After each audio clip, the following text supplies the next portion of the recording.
Thanks everyone for joining me here on the High Ground podcast. I am super excited to speak to all of you. We are talking about Ahsoka Tano, our collective queen, and yeah, she is amazing. But I want to start by kind of going around in a circle, and we will. Again, I still never know if we all see the same type of circle, but I have Emily, you going first, if I'm going clockwise. But Okay. yeah, if you can say, kind of who you are, how you got into Star Wars, and what is it about Ahsoka Tano? Okay, so I'm Emily. I had the immense pleasure of being raised by nerds. So Star Wars has always been part of my life. Like I can't remember the first time I ever saw a Star Wars movie. I also had a little brother who was like in all sense of the word obsessed with Star Wars. So I grew up, Lego Star Wars video games, building Legos, getting hit with plastic lightsabers. Um, But it wasn't really until 2015 when the Force Awakens trailer came out that Star Wars became more of my thing. I just remember the first time hearing Mark Hamill's voice over like the old Luke with young Luke and being like, oh my gosh, like I love Star Wars. um, and I started TikTok like a couple months ago just for fun, like as a joke. And it's been so great to find internet friends. I never had internet friends. And so like getting to know people who have the same interests as me, it becomes like a big family. And for me, Star Wars has always been about family in like my personal life and now on TikTok. So I just love how it's sort of all come full circle. But Ahsoka, I was pretty young when Clone Wars first came out, so I don't necessarily remember being like Ahsoka always being part of my life, but for me, it's her balance and it's her ability to embody, the light side of the Force and just her struggle and like how much her character has developed in the past like more than 10 years. Mhm. I just think that there's so much to be said about her development and her role in the Star Wars universe as a whole. So I just love her. Awesome. Yeah, I love it. And Kev, I specifically asked you on here because in our very first time talking, you told me how much you loved Ahsoka, and I was like, okay, when I get around to Ahsoka, definitely got to get him back. Kev. Um, yeah, and I said this in your first podcast episode when I was here. Um, my introduction to Star Wars was, Emily, pretty much the same as yours. I grew up uh, in a family that most of you guys have met or know my brother through TikTok as well. So yeah, we come by it honest. Like we grew up with it, and I got Star Wars tattoos all over my arm, mainly because of the fact that to me it's more than pop culture; it's memories with my family.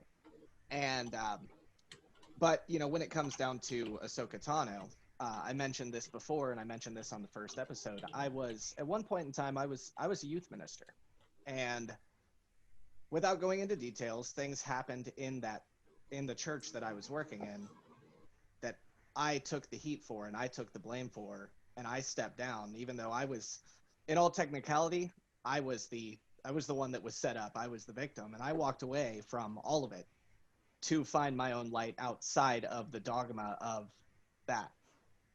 And I realized, like, I didn't grow up with Ahsoka because I didn't. A lot of people will be shocked to hear this with how much I talk about Clone Wars and my TikToks and everything. But I never watched a single episode of Clone Wars until it was on Disney Plus, and I watched all of it. Oh, I wow. blew through all of it. That's a Oh, first I've heard wow. from anyone. Yeah, Oh, but what? but dead seriously. So like, no, I didn't grow up with the character, but the very moment that I watched this whole thing, it immediately hit me right where I lived because I was like, wow, she walked away from what she thought was her calling, just like I did, to go and find her light without the dogma of that order, just like I did. Wow. Like I've never related so hard to a character because of, that kind of thing, but she didn't lose her light and neither did I. Like that's the thing. I may not affiliate with an order anymore, but I didn't lose my light and neither did Ahsoka. And that's something that I don't know. It hits me where I live. Wow. That's fantastic. Yeah, I have so many more questions now that I've heard that. Be a great episode. I mean, I'm always fascinated about how different things are depending on when you got to them. Like, if you're like me and you were watching this stuff, it took me a couple years to get on Clone Wars, but I caught up. I watched the end of it live. I watched Ahsoka walk away from the Order, and she was gone. That was it. There was no more Ahsoka at all until the last episode of season 1 of Rebels, and you're like, yeah, like that was the best. It was like 3 years later without Ahsoka. But Sean? Yeah, so I was born in 95, so it was like right just before the special editions got released for the first time. So I remember, like, I must have been 2 or 3. I don't even remember watching for the first time, but I remember some friends. I used to be living in Vancouver, Canada, and some friends had the original theatrical cuts of the original trilogy on VHS. And so I just kind of like, I felt like I was born and I just watched that. That was like the first thing I did, kind of thing. At least that's in my memory. That's what it's like. So I was like immediately, like, as a kid, just hooked. And then my first ever theater experience, or movie in the theater, I should say, was Phantom Menace in '99. So I was just this 4-year-old kid. My dad took me, and I don't think he realized what he's doing that day. He's like, "Oh, this will be a fun thing." Take my son, and then he like created this monster super fan. Yeah, exactly. So I saw that for changed my life. I didn't really remember anything except for the pod race and the Darth Maul fight, and I was just like, yeah. So anyway, so ever since then, like, I was hooked. Everything was like, like Star Wars is my thing now for sure. And then I remember like getting obsessed, like with just. That was the first time I went online, like before like episode 2 and episode 3 came out, just to get like deets on like what on the behind the scenes thing and everything. And then I was so by the time Revenge of the Sith came out, I was about 9 years old or so. Went to the theaters, super excited and I had my Darth Vader outfit on. And then I remember when Execute Order 66 starts happening, I just couldn't handle it. So I put the Darth Vader helmet on top of my head, and I just started bawling. So I was just like, this is too much. And then the goggles inside started condensing. And so I had to take the mask off so I could see the movie again. Kind of thing. So, yeah, anyway. So I've been a huge fan for my entire life, kind of thing. In fact, when I was about 10 or 11, all my buddies, I formed a Jedi lightsaber training academy amongst my friends. That's awesome. Of course, I was just the master immediately because I started it. So, and like I used to like practice lightsaber fighting all the time. So that was what we did. I made a bunch of fan films with like very low budget fan films with my buddies. And then I was introduced to Knights Old Republic 2005. I think I got my hands on that game, and that was like the greatest thing I'd ever played. And to this day, it's still my favorite Star Wars video game, or video game in general. I think I've played it at least 10 times by now. So yeah. But anyway, that's just a brief, rough history of getting into it. So essentially, yeah. And then to find out that there's more Star Wars coming in 2012 blew my mind, and I've been very happy that happened. So yeah. So coming to Ahsoka though, she was like one of those characters that it took a while to grow on me, because I saw the movie. We'll get into this. I saw the movie in theaters. And I was like, what is going on here? That's exactly what I was going to get into is the movie introduction. We'll get into that. I've since come around on it and love the movie now. But at the time, I was 13 and being like, oh, Star Wars needs to be more gritty, kind of thing, So, and I was like, who's this girl saying Snips or Sky Guy or whatever? And I was like, what's happening here? But then, like, time went on, and like, I didn't watch the Clone Wars for a few years because I was just so like, that's not for me. But then I started hearing like whispers. It's like, guys, this thing is like good. Like, it's not just like a fun show. Like, it's really got deep canon. It's got good lore and great like Jedi Star Wars philosophy. And I was like, what? From that movie I saw? No way. I didn't believe it. And then I started watching and immediately got hooked, especially at the end of season 1 or so. And then amongst my friends, we're talking. We're like, is Ahsoka the best Jedi? Can we say that? Is she our favorite? Can we say Jedi? that? Yeah. Is that allowed? Is she number 1? Yeah. So that was like, and then after a while, I was like, yeah, she's the best. She's number 1. She's not my favorite character. So I have no problem saying that.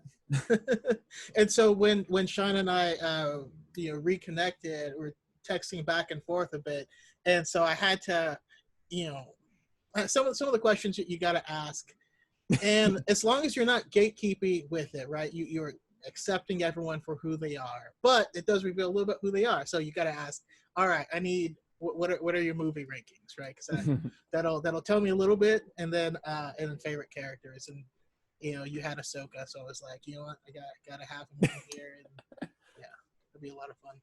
My top 3 shift all the time between those 3 characters, but like currently it's definitely Ahsoka. Yeah. All right. Well, since you already brought it up, I'm curious what your guys' feelings about the Clone Wars movie that came out, the theatrical release. If you saw it in theaters. For me, I've seen it twice in my life, and I can't do it again. It's better with a rewatch with the whole show. Like when you do the chronological rewatch, it's better, I find. But I know what you mean, though. I can't listen to Zero the Hutt talk. I just want to like punch things and die. That's just me personally. But there's like no way to like not argue against that. It just is. It's like, yep, I agree. This is the way. This is the way. This is not the way, really. But all right, so for round 2, we're gonna start with Kev and go around and come back to Emily. As far as this question, I don't have a lot to add because I liked the movie, but one, obviously I didn't see it in theaters. I didn't see any of anything Clone Wars until everything was on Disney Plus, and I watched all of the Clone Wars that was available until the latest season came out, before I even knew that the movie existed. so I went back and watched the movie before I went and watched Rebels. So like I watched some of this stuff way out of order. But then by the time that I watched it, I had already seen what Ahsoka was going to develop into. So like my first reaction of her was not going to be what you would have thought from watching, for me, it was like, I watched it and I was like, oh, this, that's cute because now I see where these nicknames come from that I've grown to love from watching them. Sky you know what I mean? Mm-hmm. Like now I get it. Now I get it because I was like, why are they calling each other that? I don't know. Whatever. It's endearing. I like it. So anyways, but yeah, I mean, like when I went back and watched it, I think watching it after seeing the Clone Wars, it comes across a lot better. I get why people didn't like it so much and I agree with you on Zero. Zero is interesting. And what about that Zero Size Noodles kiss? The best thing ever. Here's the other thing. What? I made a video about that recently. I made a meme about it because I was like, this is amazing. Whatever happened to Jabba's kid? I don't know. He got eaten. Like nobody ever. It's never been addressed. Like that's kind of a big plot point. My theory is he got killed in the Sarlacc pit, so now Jabba takes all of his victims to the Sarlacc pit just so they could feel his. It's a good theory. I don't know. It's a good theory. Yeah. But Sean, do you have anything else to add about the film? Well, here's the thing with the movie, and I think with the Star Wars journey with a lot of fans is the whole, like, you have to remember, like, Dave Filoni and George Lucas talk about it a lot. It's like, these are for kids to teach them these moral lessons at in an accessible way. And I think a lot of us go into it, so it's like, oh, we want it to be like, I don't know, we want to see this. We want it to be like that kind of thing. We want to get, like, really deep, like Last Jedi deep right away, where it's like, you can't always have that. And I think it's a film for 12-year-olds. Exactly. And that's the exact quote. Exactly. Not that 12-year-olds can't handle like darker, deeper stuff, obviously, but like it's a part of the ingredients of Star Wars is this childlike sense of wonder, and so it's okay when things aren't quite as dark. Like you gotta have some of that like whimsical nature to it, which the movie had in its own way. And at the time, I was not ready for it. I was like, oh, because you're coming off Revenge of the Sith is the last thing you saw in theaters, and then you go to Clone Wars, you're just like, what? And then also, like, it just felt like, from a filmmaking standpoint, you can definitely tell that it was just 4 episodes slapped together and then put into theaters to promote the show. And it kind of came off a little bit like that. And I was like, yeah, it's okay. But then seeing it as the beginning, because people hated Ahsoka, which we'll get to that soon too. So I won't jump there yet. But anyway, but the Clone Wars movie itself is just like, it's grown on me with rewatching it, especially where it fits in the chronological. Because you get an episode in season 2 and then one, and then you go to the movie. So like when you watch it in sequence, I like it more. How about you, Emily? So I did not watch it in theaters. I know I had seen it at some point. I remember my little brother watching it, like watching the Clone Wars TV show when it came out, but never being particularly interested. So when it went on Disney Plus, I like went through and rewatched it. And I rewatched the movie after having seen season 7 of the Clone Wars, and it definitely gives you a totally different perspective, especially animation wise, just to see how much the animation has improved was crazy. But I think the biggest thing was like how, having seen where Ahsoka ends up mostly, like seeing how she really wasn't in that movie, at least, introduced to be kind of her own thing. Like the biggest thing was she was just there for Anakin's growth. Like she wasn't necessarily introduced in like for diversity or for female role models. Like she was pretty much there to show Anakin's growth in between Attack of the Clones and Revenge of the Sith, so that you see like, oh, why he's so cocky, why he's like so battle hardened, because he's been through all this stuff. And like she was really just a tool to show his maturity. And I like that she didn't always stay that way. It's funny because I actually mentioned that last week on last week's episode, because we were talking about Attack of the Clones and how the Clone Wars added depth to the Attack of the Clones movie. And that was one of the points that I brought up, was the creation of Ahsoka was initially, you know, Filoni and Lucas actually full-heartedly admitted that her design was specifically designed to make his fall to the dark side more believable, because just from what we got in Attack of the Clones, it wasn't that relatable yet. Yeah, no, she's like she's another earthly attachment. She's another being that he connects with and feels responsible for. So Oh man, and especially in her, her trial arc, when you see how far into darkness. Oh, anyways, we're I'm getting ahead of myself, but it's too exciting. It's like, her whole arc is. I feel you. All right, so people in the chat want to know our thoughts on on people who ship Ahsoka and Anakin. I think no. I think it's disgusting. Just end it. End it. All right, so there's your answer. Hard pass. She is his sister. His sister. All right, now we're done. She's a minor. Older brother. She's a minor.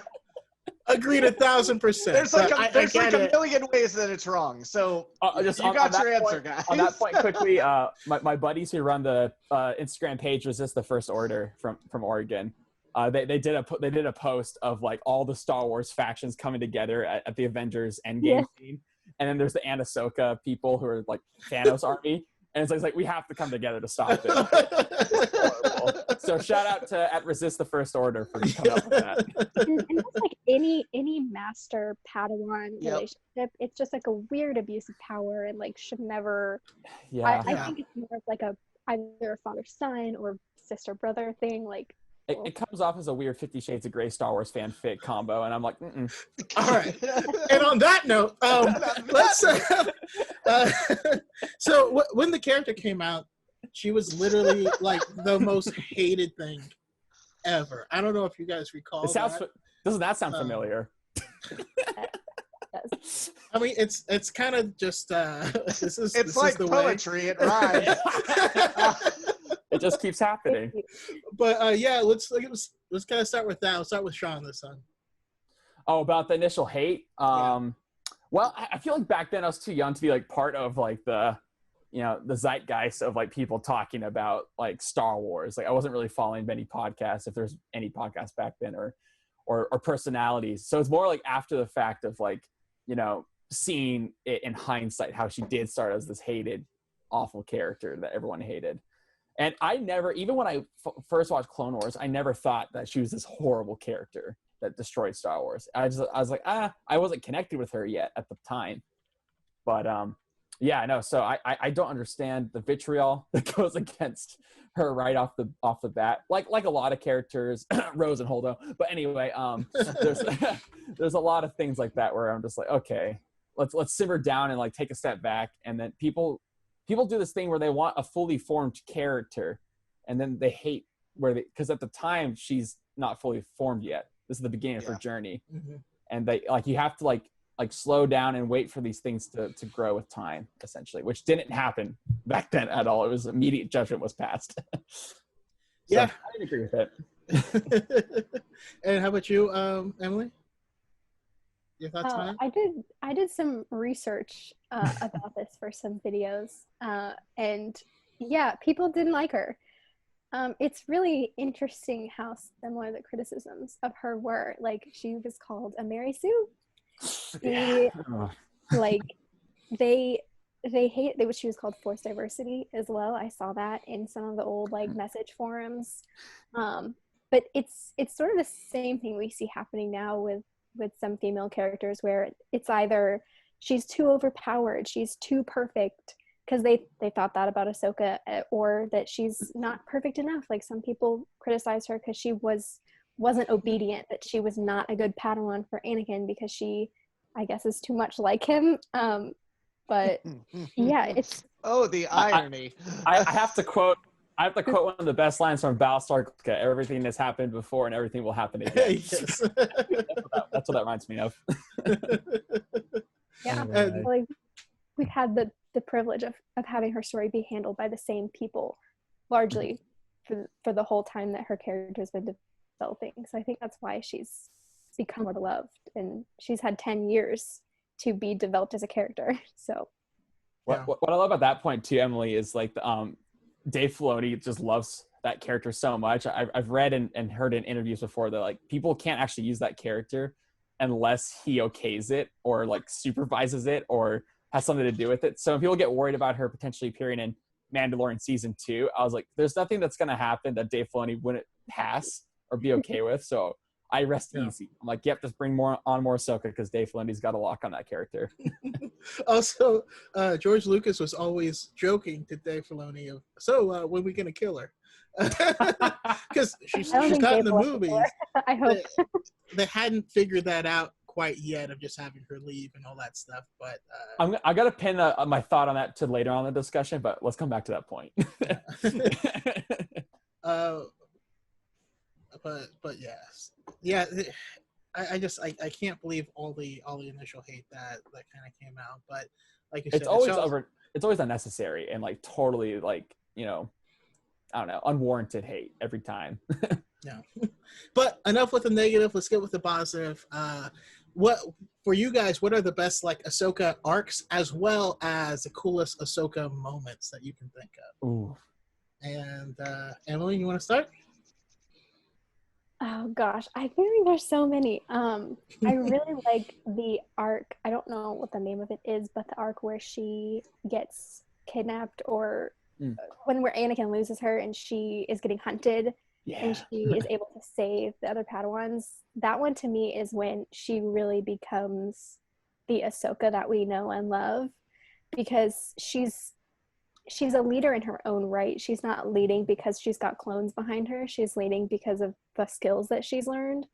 And I think that having watched Rebels and listened to the novel, like, it's why she's able to survive post Order 66 is because she takes her training as a Jedi that's not just military training, and she's able to use it to save herself and save everyone else. And I think that that's what keeps her so good. Yeah. As far as cool Ahsoka moments, like, I mean, her fight with Maul on Mandalore in season 7 was just like mind-blowing. And, like, the behind the scenes of that, just, I appreciate that so much that they put that into the animation. And then her escaping Order 66, like, my jaw was on the floor the whole time. Like, she was just so amazing. Yeah, oh man, those were just all great arcs, especially, you know, like you said, when she was kind of lost with the other. You're speaking of when they started out by helping the children get their lightsabers. That's the arc you're talking about, and then they get separated and kidnapped by pirates and all that stuff. That one too, but I was talking about the one where she gets hunted by those. The Trandoshans come in. Oh, yes. Okay. Sorry, totally missed that. That one, I also have that one. I love that one too. But yeah, that was one of my favorite arcs. Brandon, was the youngling arc when she's training them. Love that. Kev, how about you? Any as far as like great moments that just shows her sheer force, anytime that Ahsoka is doing anything with or against Mandalorians, you know it's going to be a good time. Yes, like yes. in the A Friend in Need arc, when she fights the Death Watch to save Lux. Yeah. Triple decapitation of or quadruple, sorry. Yeah, it's quadruple, yeah. She cuts the heads off of 4 Mandalorians, all head to toe in Beskar armor, had to be precise to hit right here on all 4 of them with one stroke, zink, and I'm like, what? Yeah. That was a turning Holy point. Cow. That was a turning point moment for me, just loving her. I was just like holy cow. Quadruple kill. Running riot. So good. But the best part though is it's arcs like that. The fact that she has that kind of brute strength and brute force, yet she just killed 4 of Bo-Katan's friends right in front of Bo-Katan, and then we see in season 7 they're friends now. Yeah. So like that's the thing about Ahsoka, is that she can, even after she can be so much on the opposing side of somebody, she can convince them to be on the same side later on down the road. Same thing with Ventress. Probably one of my favorite arcs in all of it is when she's on the run and she teams up with Ventress. That was one of the most, seeing how they both kind of realized, oh my gosh, hey, we're like the light and dark side version of each other, like almost to the T. Yeah. It's a shame we didn't get both in Battlefront, but that's maybe I know. I know. Yeah. But at that point, it's kind of like, hey, why don't we meet in the middle and start working together on this? Because we've both been wronged, and maybe we both deserve justice, And I don't know. It's just those kind of stories that embodies what I love so much about Ahsoka. Is while she is so much pure light, she can see the good and the worst of people and bring them closer to the light as well. And that led, I mean, without that arc, we wouldn't have seen the Ventress that we got to see in, Dark Disciple. Dark Disciple. That book was phenomenal, and everything that came afterwards, the caring Ventress, who was, I mean, she was still a stone cold, but but the fact of it is, she had a heart. And that was something that she really didn't have before. And I think that little turning point with Ahsoka really brought a little bit of the light out of her. And Ahsoka had that effect on people. Like the most cold and hardened people, she had that effect on them. She was able to like walk that middle pathway to like bridge the gap. Yeah. Even her enemies fully trust her. So. How about you, Sean? Best moments and arcs. Well, like it was the season 5 finale arc, of course, when she's on the run and she's convicted for a crime she didn't commit. But then the Siege of Mandalore happened, and then that became the best arc for me with her. I was like, oh my word, that just cements like just all the themes of Star Wars, particularly with the prequel era trilogy and Clone Wars. They I think they all came together, especially when she has that conversation with Anakin and Obi-Wan before they go off their separate missions, where they go off to save the Chancellor. And she's like, you guys are playing politics again. Like, this is the problem. It's you guys are too lost in this side of things where it's you got to be taking care of the people. There's a line, I can't remember which arc it is, but I think she's talking, I think it's to Anakin or maybe it's someone else, but she says a line where it's like, we're taught not to have attachments, but we need to be compassionate. And she's just like, there's just like a conflict of interest there. And she always couldn't get her head around that, as you could see the way she would act. She's always like there to help the people kind of thing, which is why I love, like, she just isn't like so dogmatic and narrow-minded in her view, which is why I wish her and Qui-Gon could have had some time together, because I feel like the two of them would have just been like this. I've literally never thought about that, and now I want that more than anything. To like what a true Jedi should have been, like Qui-Gon, Ahsoka, and Kanan. Honestly, to me, are like the closest to what like a true Jedi should have really been. Yeah, and that's like, and same for like, we'll do a whole episode on Luke Skywalker, but like Luke at the end of Last Jedi becomes like the truest of Jedi that those ones were also like. And also Obi-Wan, and that's a whole episode too. I plan. Oh yeah, I have many more episodes. I could do a whole hour just on that 1, 2, 3 fight. You know, just like that whole sequence was the most samurai thing ever. But that's what I love about Ahsoka too. As we see in season 7, she's exploring this idea of what the Jedi should be, and it's almost like this nomadic samurai person that just goes and helps the common people. Which a lot of people kind of crap on that middle arc in season 7 with the Martez sisters. There's such important dialogue in there about, you know, like, I think it was Luminara that like just told them, it's like, oh, it's going to be okay. The Force will be with you. Just like this kind of like pat on the back. I know your family just died. Bye. We're going to go prayers. back. Yeah, exactly. Sending thoughts and prayers your way. We're going to go to my Jedi temple now, and you're going to have to wallow in this. Yeah. Where it's like, and so Ahsoka hearing that, it's like, oh, that I think clicked to her. It's like, that's the reason the Jedi are failing right now, which is the whole theme of the prequels, is the failure of an institution. And just seeing like how Ahsoka was able to see that and then become what the Jedi should have been all along. And those arcs and then quickly on the Siege of Mandalore, just that whole sequence of like not killing the clones and taking the high ground. Whereas I made a meme about like just Obi-Wan and Yoda, meanwhile the Jedi Temple just laying waste to the clones. No hesitation. Yoda did not hesitate at all. Exactly, which also works because I think Obi-Wan and Yoda had yet to break free from, they're so wrapped up being on the council and everything, and they only learned being in exile what a true Jedi is, I think, for the two of them. But Ahsoka was kind of already there. Well, I mean, on that one, I would have to argue that it depends on your mission. Hers was escape. That's true. Yes, let's escape without hurting people. Theirs was they will murder every single Jedi because there's a beacon calling them back to this temple. Like they had to get to that. They had to get to that beacon and rewrite it. Yeah. Well, and but you're right. You're right. and not only that, but it was just like the level of connection with the clones too was a big difference. Like you saw, not every Jedi viewed the clone the same way that you would see like how Anakin did, and Anakin taught us. You know, Anakin. So nice. Yeah. Anytime that name comes up, man, it's a. But no, that's the thing.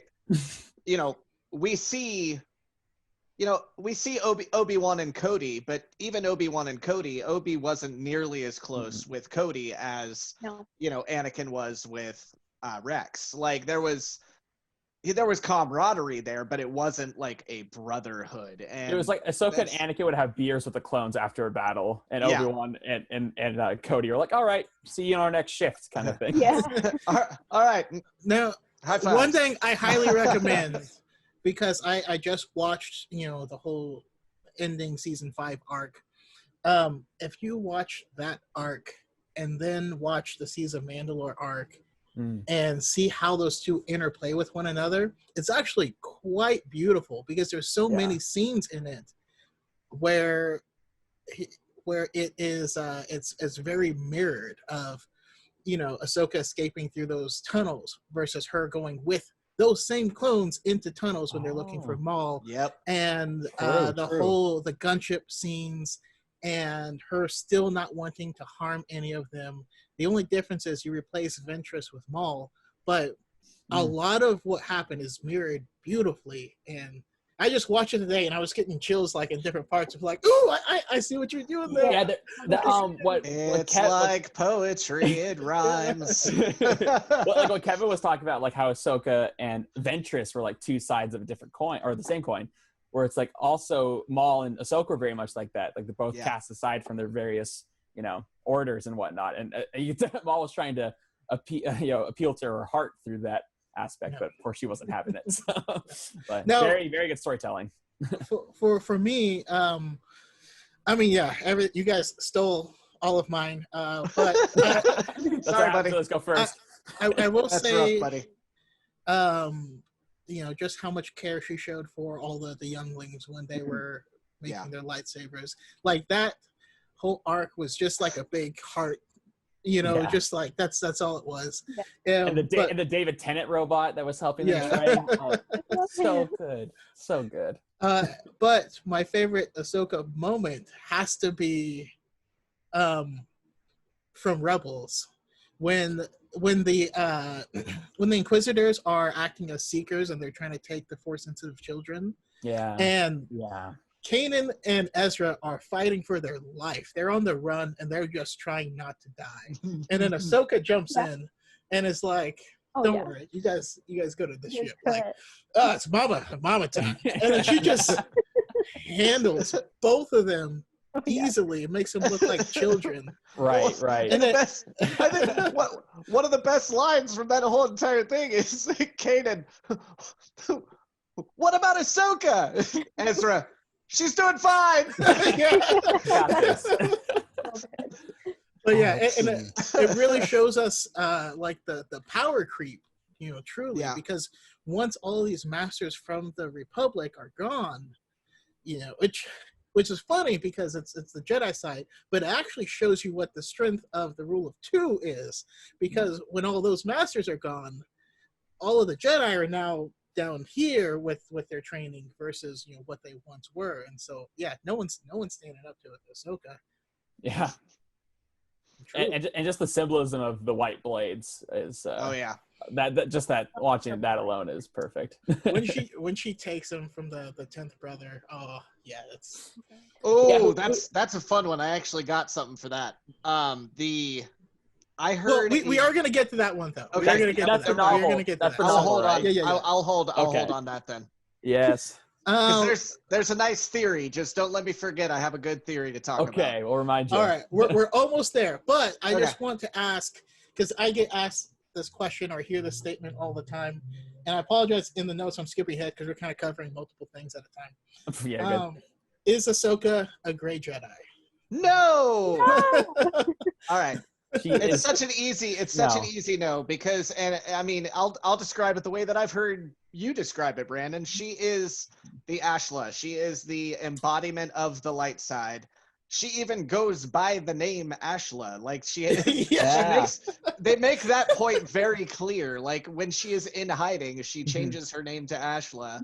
And the Ashla is the light side of the Force. She's the living embodiment of the light side of the Force. She carries the life force energy of what is almost essentially the god of the light side in daughter.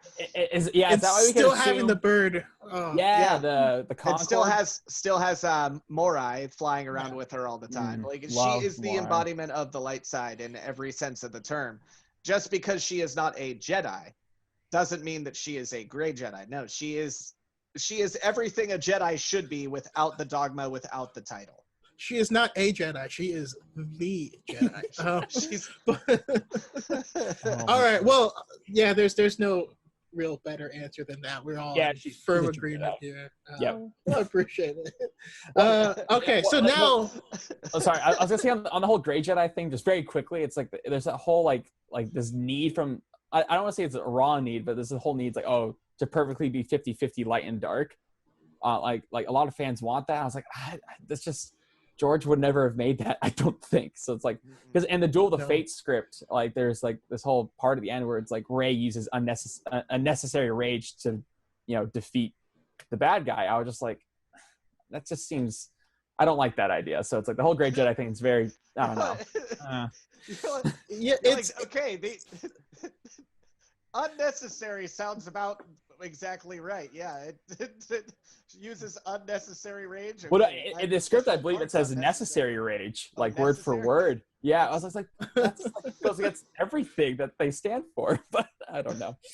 Anyway, that's all the episode. Yeah, I mean the dark side is corrosive. It corrupts you. You can't stand in the middle because you can't do it. Read Dark Disciple, because you're not. There was Quinlan Voss tried to do it and didn't work out miserably. Well, there's only like as far as canon examples, there's the Bendu, but the Bendu is more of a being than he is anything else. Yeah. And there is the only people that I've ever And the seen. Bendu chose a side eventually. Yes, but also even on top of that, like the only people who were able to control and maintain dominion over the dark side, for the most part, without letting it manipulate or control them, were the Night Sisters. Because they would use it in their magics, but they wouldn't let it dominate them. Mm-hmm. They were still kind of like they're kind of freaky, kind of evil as well. So like they weren't exactly what you would call good. So no. Yeah. Definitely not. Sorry, Emily, you had something to add? No, I Okay. agree with everything. She's not a great Jedi. Perfect. Sorry, I thought it looked like you were going to say something, so I apologize. But while we are on you already mentioned that you have read the Ahsoka novel. I have myself as well. Have we all read it? I read it. Yeah. Yep. Yes. Okay. Awesome. Very good book. Let's talk about the Ahsoka novel just a little bit. Like what you liked about it. Do you recommend it to people? But our lightsabers are green. It's not canon. Ah!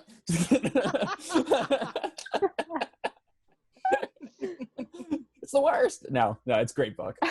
Yes, I do. Yeah, it's I just listened to it like over the past 2 days, so it's very fresh in my mind. There's some discrepancies with the end of Clone Wars, like some of the stuff that she describes in the beginning like doesn't quite match up, but that doesn't really bother me. Am I allowed? Should I say these spoilers or no? I'm good. Go for it. Okay. I love it for three. I mean, I love it for Ahsoka, but the 3 reasons I love it the most are where Obi-Wan goes to Shmi Skywalker's grave. I cried listening to that. Yeah. To apologize for losing her son. Like that just, it made me feel like Obi-Wan actually, cared about losing Anakin. Ahsoka's reunion with R2.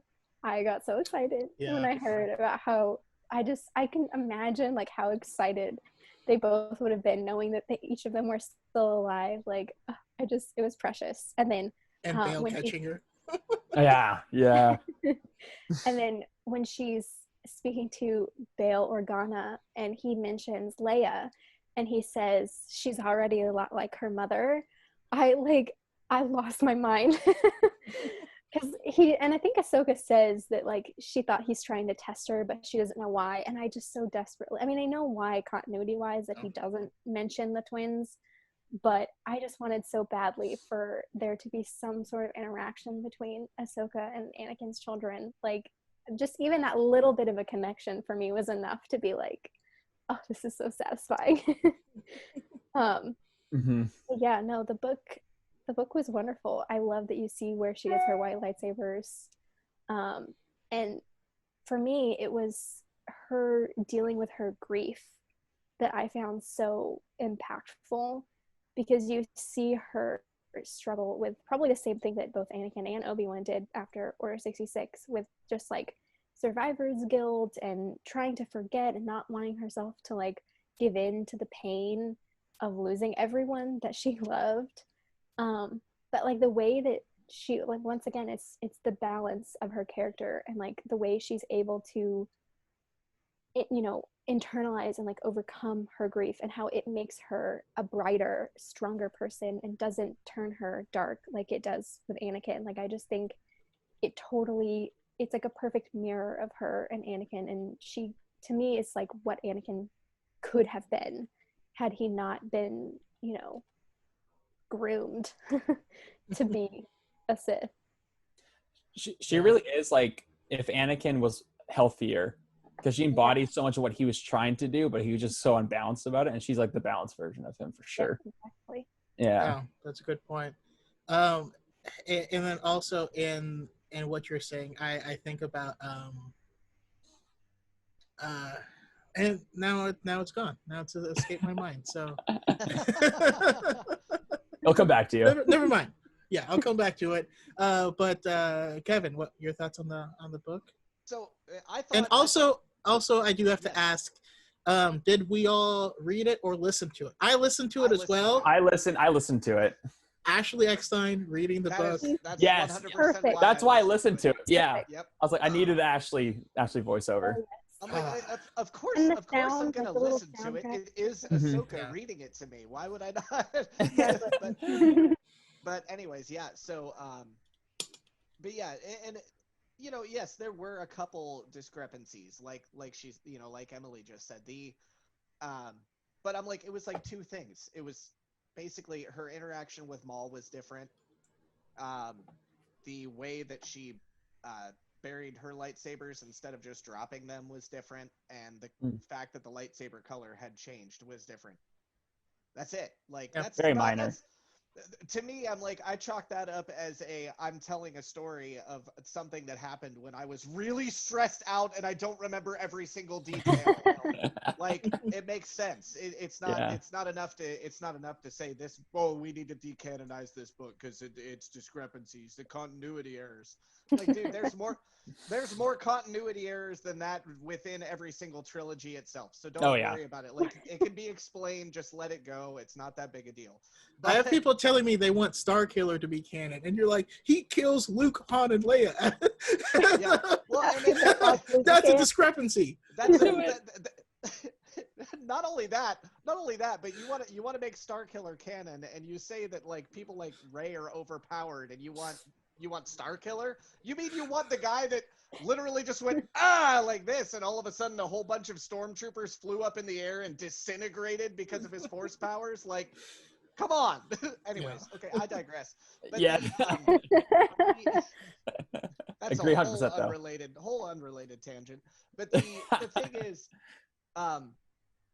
everything, just the whole story, I thought was so beautiful. How she tried to go back to Ilum and saw Ilum being, farmed and mined for all of the Kyber crystals to being funneled for the Death Star, and like everything that was going on. She had seen that the Empire had basically completely taken over Ilum, so she's sitting there. I don't know how I'm gonna get my crystals, but I know I'm gonna need lightsabers now because I'm being hunted. So I kind of need this now. Well, then she starts hearing the song of crystals calling to her. And I believe they were calling to her from Raeda. Yeah. Where she just left. Yeah. So she goes back to Raeda, and you said it was the ninth brother. I think it was I think it's the sixth brother. Sixth. No, it was the sixth. I'm sorry. Yeah. I've been doing. Sorry, I've been doing a bunch of research. It's so many hard. brothers and sisters. Yeah, no, it was. I said the brother. 10th brother, but that's because I've recently reread the Mace Windu comics. Yeah. With the person that becomes the 10th brother, is dude, one of the main characters. Anyway, sorry. Go ahead. Do we know your point? Okay. It's okay. Believe me, we have. How many times on these podcasts? Like, I know I caught myself listening to last week's, and I was like, I just said like the wrong thing like 6 times. I said Geonosia instead of Geonosis. I'm like, what? Whatever. Okay, it happens. But anyways, I like X-Men too. So. But anyway, so the sixth brother. So she goes, and all she has to do is touch the saber, and she connects with the crystal, and it blows up and kills the dude. I'm like, she beats this guy she's completely unarmed. Yeah. And she dodges everything he throws at her, and then she kills him without even trying. It's like the reverse what Count Dooku said. but here's the fun part, and this is where the fun theory comes into play. So those crystals were calling to her, right? Mm-hmm. How is it that a Inquisitor or a Sith gets their crystals? Bleed the crystal. Yep, they get them from a Jedi or from a lightsaber already, usually. Yep. I think you guys are picking up what I'm laying down. She left her sabers to be collected, so it appeared as if she was dead. Mm-hmm. So they could see her old crystals. Those sabers were discarded, but more likely than not, the crystals were given to an Inquisitor to by bleed. a one Darth. Yes. by one Darth Vader at the end of season 7. So there is a fair shot that the crystals that were in the Six Brothers blade were actually the same crystals that were Ahsoka's to begin with. Wow. So they were calling to her to come and reclaim them. And she did. I'm like, that is awesome. I want them to actually like verify that that's true. But there's not that much other explanation that would make too much sense. Like that just makes perfect sense. All they'd have to do is write a small pane in a comic that shows Vader handing her sabers over to the Sixth Brother. Yeah. For him to utilize them to bleed the crystals. I'm just gonna make that headcanon now. That's absolutely my headcanon. I mean, I can't. I'll never claim that it's 100% canon until it's confirmed, but that is my headcanon. I like that theory. Well, it also fits thematically. Yeah. With like her like taking back what was lost, like her becoming a Jedi again, so to speak, of what was lost, and her being like the spearhead, so to speak, of what the Jedi should and could be. Yeah. But then again. I'm no Jedi. I am no Jedi. That's so true. I'm better. Just kidding. Which also in that season 5 arc, she says, "I'm still a Jedi" in the same tone and cadence as soon as she gets expelled. And it's funny that it's swapped over later. But yeah, Sean, your thoughts? Oh yeah, you guys are pretty much covering the whole novel perfectly, so I don't have too much to add. The only I do love how like pretty much the whole story she's spending time with I forget the two friends that she's with on the farm, right, on the planet that she's like pretty much helping the farmers and all that stuff. Yeah. I don't recall the names. I can't remember the names. I forget their names too because it's been a little while. Kaden and Miarta. Yes. Yeah, that's right. Okay, so I love their whole like her interaction because it's kind of like she's learned now to be like this nomad warrior that helps people, which was also shown with the Martez sister arc. So there's a great synergy there with just like, okay, she's kind of on the move, but she's not like being selfish and hiding. She's helping actively, but in smaller ways and like more people oriented ways. So she's very much one with the people, as we saw with season 7. So I like how the novel and that arc reinforced that whole idea of what Ahsoka is and what a Jedi should be. Is someone that helps the common people, and I don't know, that was beautiful to me. So that's the main thing I picked up from the book. But yeah, I totally forgot about the Obi-Wan and Shmi thing. Holy crap! Yeah, me too. It's been a few years since I've read it or listened to it. So yeah, that's amazing. I need to go back and reread it. But yeah, great novel. Yeah, I recommend it to just about everyone. She's one of the most beloved characters in today's standards. She's really come a long way, but that's because we had to spend so much time with her. And that's really the big difference. Characters grow. And they grow endearing, especially when they're annoying at the beginning. Look at Luke. Look at Luke. I know. Look at Luke. Look at Ezra. Ezra was the same way. Ezra was like, really quite annoying at the beginning, but he wasn't. Ezra was never annoying to the point that I didn't like him, though. I was just like, wow, this kid's got some issues. I hope he works them out. He was a cocky kid who was with a damaged past. That makes sense. He's a teenager. Yeah. I'm like, Luke was the same way at the beginning of A New Hope, and he's years older than Ezra was when we first meet him. Yeah. So if that's any indication of how annoying Luke would have been at Ezra's age, like and that goes and that I didn't all even think loops, about that. So true. But that all loops right back to a snippy little snips. Mm-hmm. You know, same concept. This is an annoying teenager. It's supposed to be that way. They know everything. Like, of course. So true. Which kind of gets us to there's two very important moments I want to talk about. All to kind of go around. And first one is when she first came back in Rebels, like that moment when they're like, "We're gonna introduce you," and you're like, "She's alive." I mean, for me, it was 3 years of time of like, same. She's just gone now. Yep.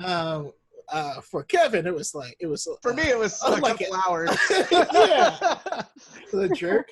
But not only that, but also Right. So we have the season ender for season 1 of Rebels, but I also want us to talk about the season ender for season 2 of Rebels, Twilight Apprentice, when we get to see her fight Vader again, or not again, but confront him. Yeah, we get to see A, the reunion That's, of Ahsoka and Rex, and then B, a reunion of Ahsoka and Anakin. Your thoughts? And I want to start with Kev. All right, where are we starting? Starting with we'll start with her showing up. Her first showing up. Just the whole,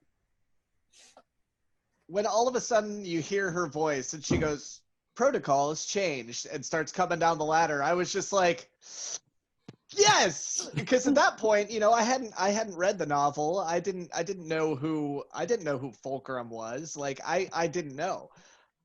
I didn't think that she was gone or dead or anything like that. I didn't know that she would be coming back. And I was lucky enough to avoid spoilers, even though these shows had already been over and done with for years before I had even watched them. But yeah, so like I was super hyped instantly because I'm like, yes, this is, yeah, she's back. And I thought it was just a really brilliant way to introduce her character and bring her back in. And then especially to parallel that with, the very next part of that same scene showing Vader walking out, and you're seeing like, there you go. You got Ahsoka and Anakin, but now things have changed. It's not good. Things are different now. The college game has years. changed. Yeah, I'm like, this is so they basically immediately set it up to where you're like, oh boy, you know it's about to get real. This is, something's happening. But then then you will die braver than most. He will. But yeah, then in season 2, at that finale, Twilight of the Apprentice, when they finally have that showdown again and face off, that hurt before. It hurt instantly, but then now that they released season 7, it hurts so much more because they added that last little bits of context, and I won't leave you, not this time, all of that. Oh gosh, it hurts so bad because like the things that she was supposed to tell him, or that she was going to tell him, like, if I remember correctly, somebody mentioned it, and they said, that she was planning on telling something to Anakin, but got held up, and then Order 66 happened and everything else before she ever got to see him again. Mm-hmm. She was going to tell him she was coming back. And then you see, so basically what she was going to tell him the next time she saw him was, "I won't leave you, not this time," which is what she said when she saw him. And it was just... And it's like too late at that point. It hurts. Too late, yeah. But it was just so far too late. Onions in here. Yeah, right. I'm going to turn off my video now. Just kidding. Don't cry. But yeah, like, dead seriously though, it hurts. It hurts a lot. But that whole entire, just everything about it, it's one of the most pivotal moments in Star Wars for me. Yeah. Period. It's like a Greek tragedy with that whole sequence. It's like with Qui-Gon and Ahsoka missing in the mix, like, is the reason in my mind that Anakin really fell. He didn't have those 100%. Two people when he needed them, and now he's completely lost. And it's, oh my goodness, it breaks my heart. Yeah, but I mean, go ahead, keep going, Sean. You're up next anyway. It's my turn. All right. So no, it's just that whole, Kevin said brilliantly there. I didn't even think about the connection of like when she's running back to like almost say something to him, but doesn't quite get to say it in time in season 7. And then that just comes so full circle with what she's lost with him now. But that whole sequence, once the mask gets cut open, and then you have Matt Lantner's voice mixed in with James Earl Jones' voice as well. And like, it's like you see his face, but he's got the yellow eye and he's gone. And like, I just breaks my heart for Ahsoka. That's like, because she's so like at the end of season 7 when she's fighting Maul and they had that great conversation, just like such full trust in Anakin at that point. And for me, I think it only gets completely shattered at that moment of like, this person who was my master is now gone. And of course, that great line, it's like, I'm going to avenge my master now. And then and just to add one more point to that, and I don't want to cut you off. I don't want to cut you off, but I just remembered this. One of the things that I actually made a TikTok video on this before. She straight up had and you know, just emphasizing or piggybacking on the idea that like she had her theories or her thoughts that was Anakin, but she didn't want to believe that Vader was Anakin. But I think she knew a bit. Oh, I know that she, like, I think deep down she knew, but she needed to find out first. Yeah. So if we'll jump back to where she, you know, did that move where she cut off the heads of all 4 Mandalorians. We know with a lightsaber swing, she is precise. Like, you have to be. That was the Mandalorians wearing Beskar. If she had not hit directly here, it would have been deflected. Beskar deflects lightsabers. So, and trust me, there's a reason I'm bringing that up.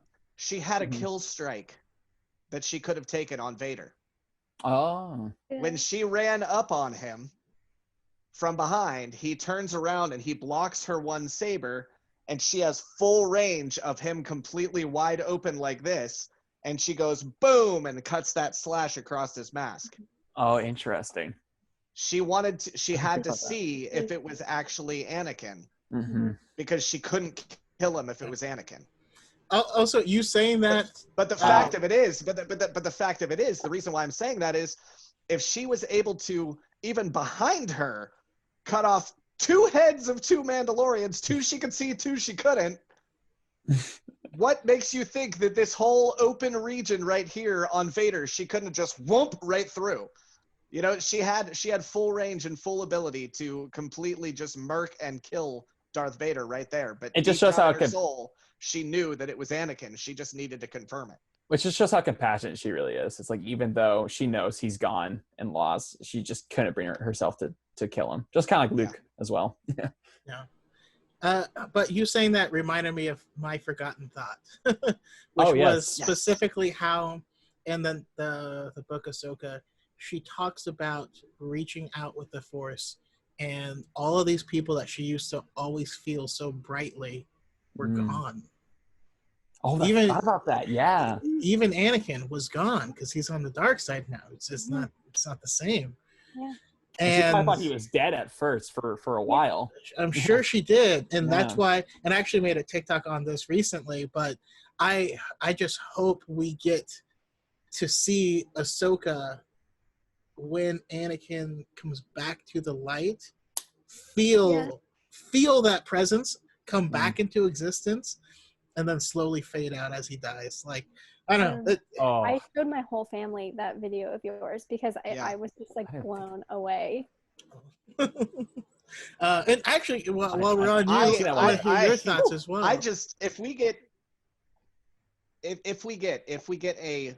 Ahsoka live action series, like is in theory, there's been rumors of, if there is a chance that happens, one thing that I think absolutely needs to happen is Hayden Christensen as a Force ghost to show up when she's in the middle, like to surprise her, to show up behind her and throw her a, hey Snips. Yeah.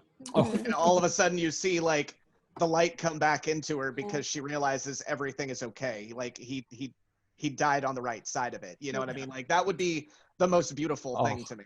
And that's what I said in my TikTok. That's onions cutting, onions. That'd be like the Han Solo "Hey Kid" to Kylo sequence. Yes. Oh, I can't handle that. But Emily, what are your thoughts on those 2 moments? Right, the return of Ahsoka and the fight.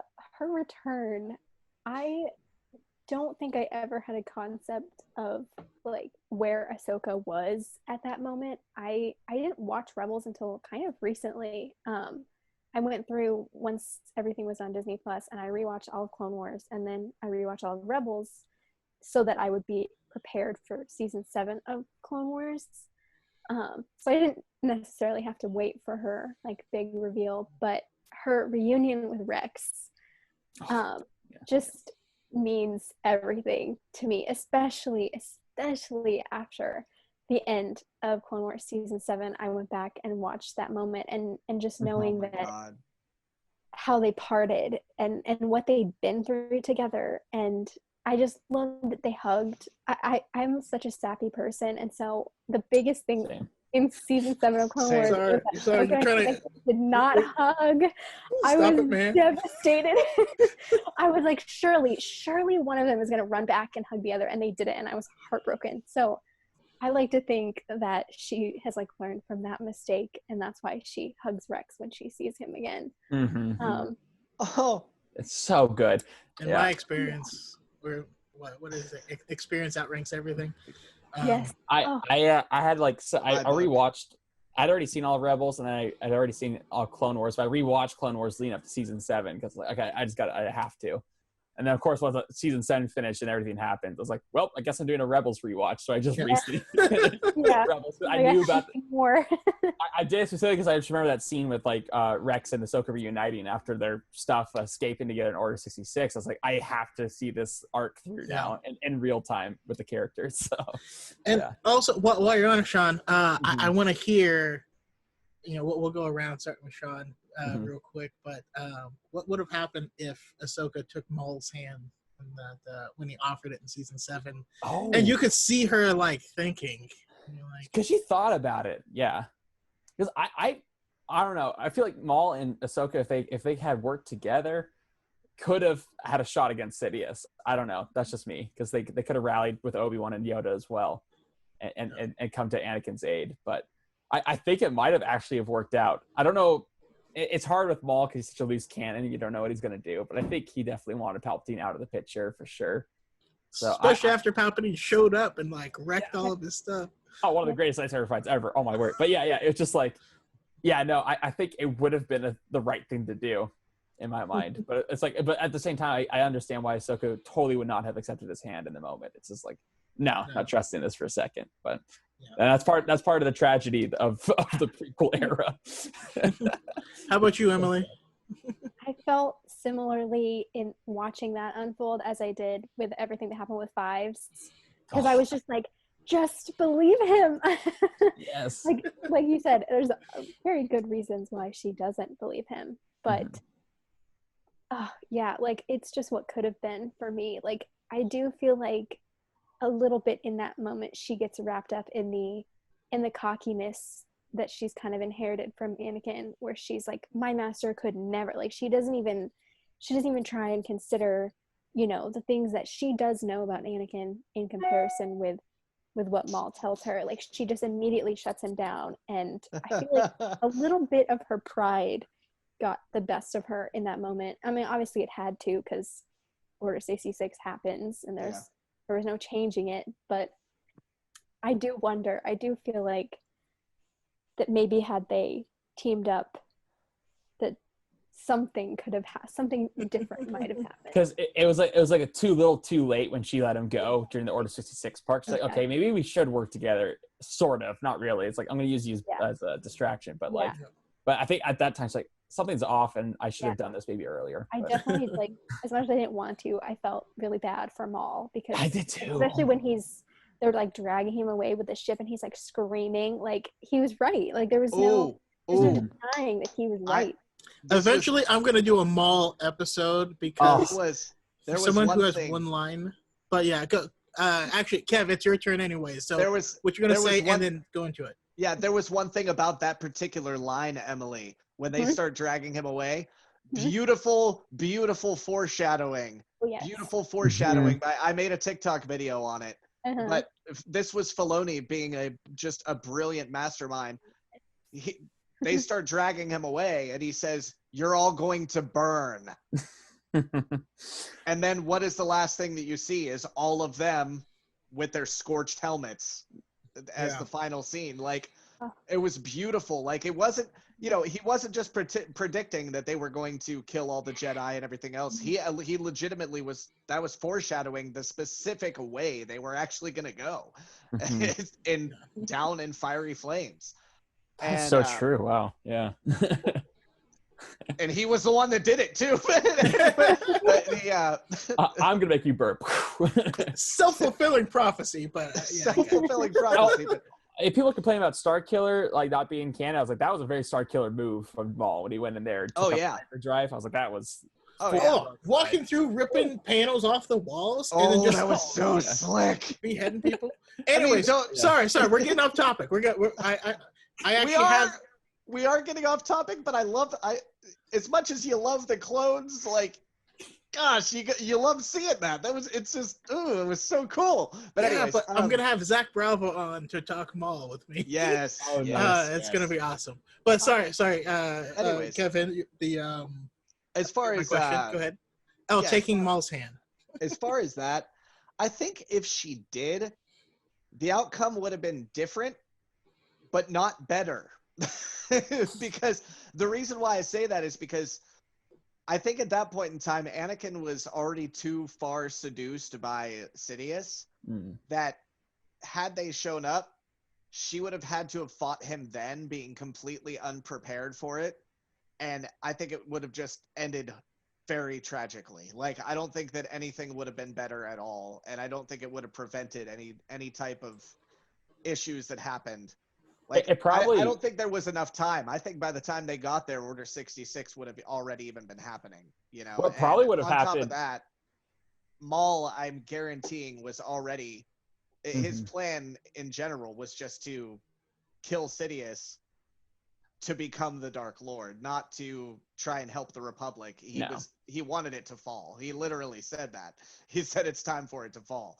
I mean, that was, heck, that whole scene was almost exactly like Kylo and Rey from The Last Jedi.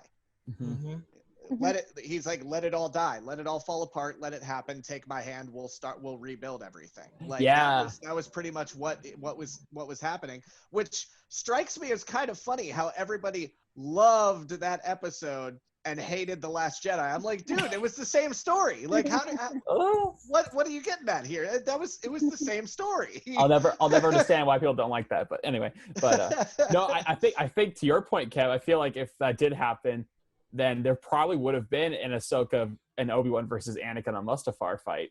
Yeah. I feel like that eventually just would have had to happen, and Ahsoka would have been around for it. So who knows? Yeah. Yeah, absolutely. And like, it's the old fable of the scorpion and the frog is what it is. You know, the scorpion says, "Hey," to the frog, "Hey, take me across the river." The frog's like, "No, you're a scorpion. You're gonna kill me." And the scorpion's like, "No, man. Like, if I kill you, we will both die. Why would I do that?" So the frog agrees. Scorpion hops on his back, is swimming across. Scorpion stings him. Frog's like, "Come on, man. Now we're both gonna die." And the scorpion says, "Well, it was in my nature." And that's what I feel like it would have happened if she took Maul's hand. It wasn't going to end well because Maul doesn't care about her or anyone, and regardless of. I don't think the two of them together could take Palpatine either, especially when you see how viciously Palpatine fought Maul and Savage. No, they would need to have Obi-Wan, Yoda, and Maul and Ahsoka. The four of them would have had at least a fighting chance, but I don't know. I will say this. Having Ahsoka definitely edges the tables a lot. Like, it definitely turns the tide in a very big way. Like, yeah. I'm not trying to say she's the most powerful ever, but like, you rarely saw her in combat not win. That's very true. Like, she had something about her that was just incredible. So, I mean, as far as that, I mean, I don't think they would have overpowered him, just the two of them, but it may have been a little bit better than the Savage fight, because I mean, Savage really wasn't all. He was strong trash. Anyway. Yeah. Well, he was young. He's brute force. That's it. He was still just an apprentice anyway. He's been there like a week. Anything. Yeah. He's like any of us when we start a new job. We're like, "Hey, what am I supposed to do here?" Like when Savage gets electrocuted and he's so frustrated. He's like, "How do I block this?" Like, What do I do? Just someone tell me. And no one would tell him. Oh my god. So true. Okay, so yeah, we got that, and then I actually want us to talk about the world between worlds moment. You know, how you feel about her surviving that attack. Here's the fun part with the world between worlds. Like, a lot of people thought that it wasn't plain or clear or obvious that she was going to survive after that fight with Vader. But if you were paying close enough attention to the episode, to that season 2 finale when they fought, the very last scene right before the very last camera shot right before the credits roll was, you see Vader walking out of the area with the temple. And then you see the triangular entrance to the temple, and you see a very small silhouette. But when you look at it, it's Ahsoka walking in. Like, they made it obvious she wasn't dead, right? Right at the very end of that episode. It was just like the question is like, is that really her, or is that like some version of her? Like, I remember because I was watching so close, it was like, that has to be her, but maybe it's not her, and I was getting so confused. Yeah, that whole like wait was so that being said, I'm starting with you anyways, Kev. So. So go. I did not mean to jump in like that. I apologize. No, not at all. Not at all. Sorry about that. I got a little overambitious, but so yeah, like that was that. Like so explaining that though was the world between worlds, because like when she goes back through the door at the end after they, her and Ezra face off against Palpatine trying to come through, and they both run through their separate doors. She ends up there and walks back to that door. So like that was the final little piece of that puzzle where you see how she survived, how she got back to that door. But they showed you in season 2 that she was still alive. That just explained how. And I thought that was kind of neat. Like, but it was so easy to miss because like she was like this little on the screen in the season 2 ending. So small. Yeah. But yeah.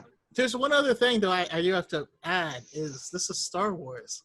Yes. So we don't know if what we see is what was aired. That's true. Because No, that was aired. I watched live. That was aired. Yeah, I watched it live as well, and I remember that scene and looking at the TV like, what is going on? So I did too, but I had no DVR or capabilities of seeing it again. It was one and done, and I was like, what is that? I don't know. Is she alive? I don't know what happened here. Yeah.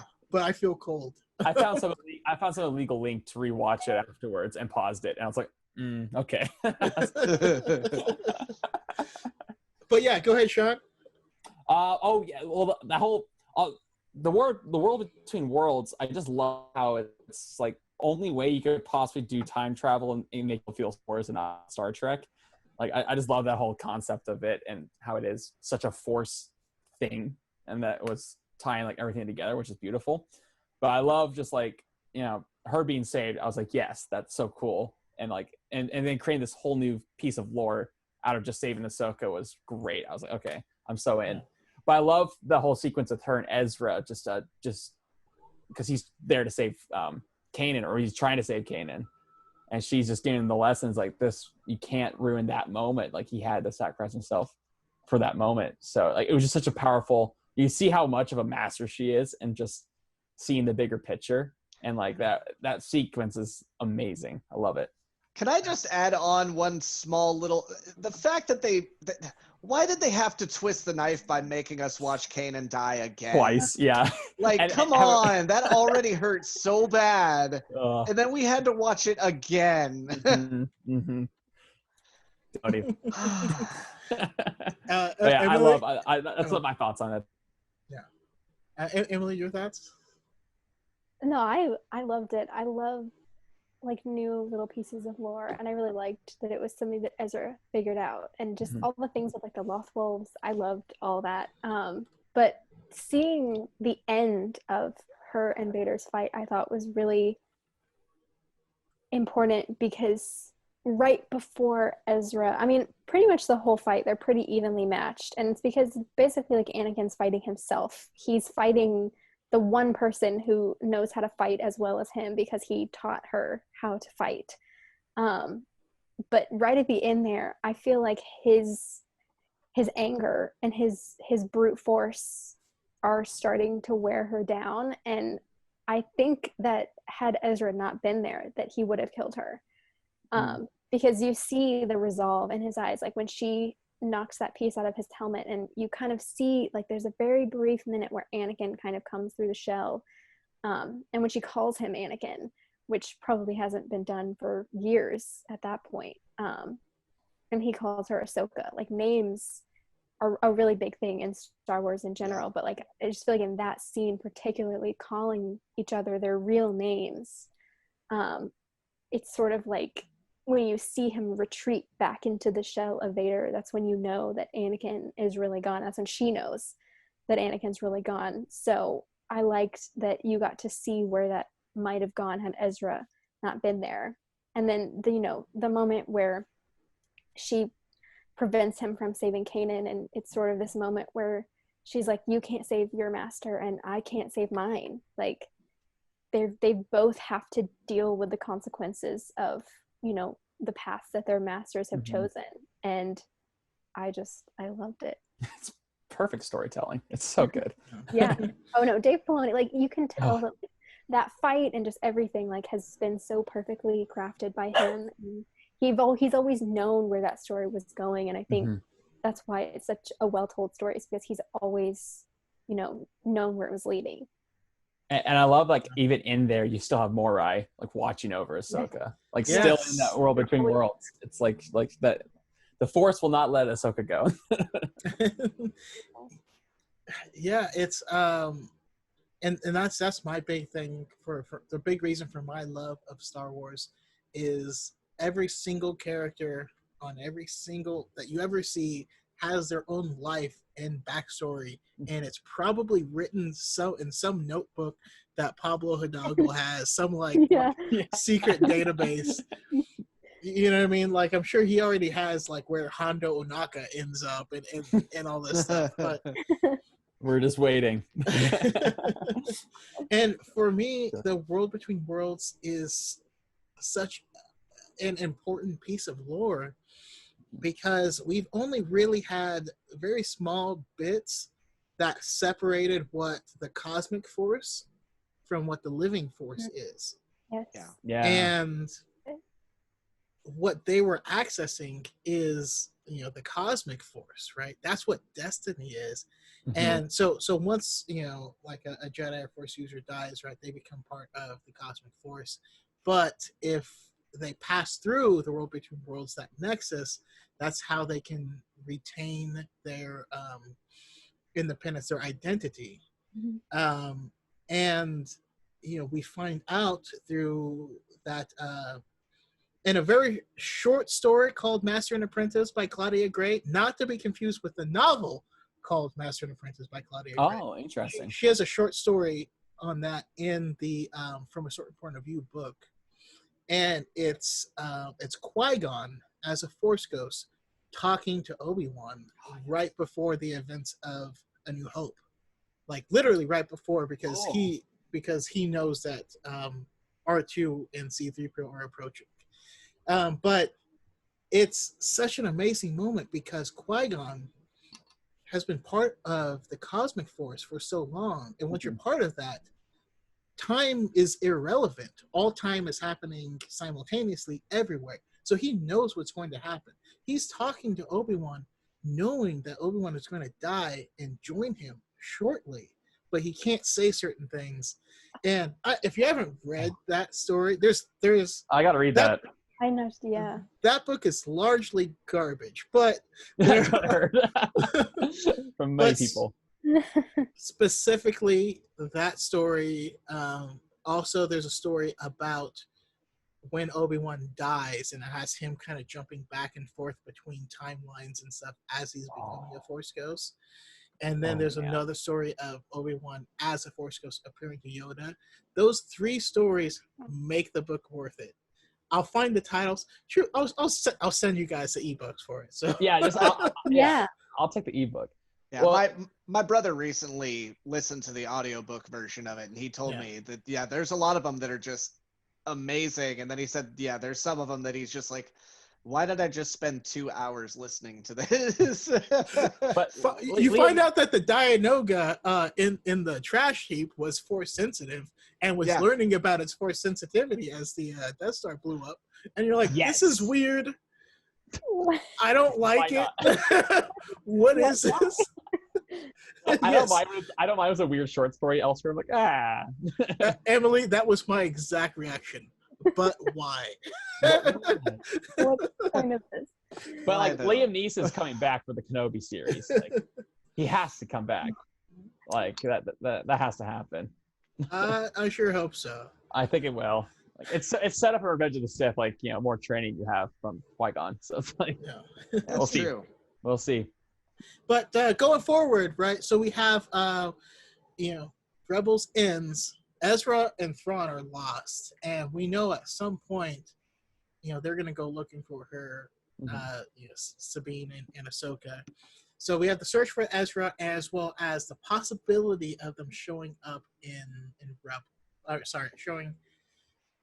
I wrote popping up in Rebels, but I meant in the Mandalorian. I assumed you meant Mandalorian. Yeah, that's my own stupid notes.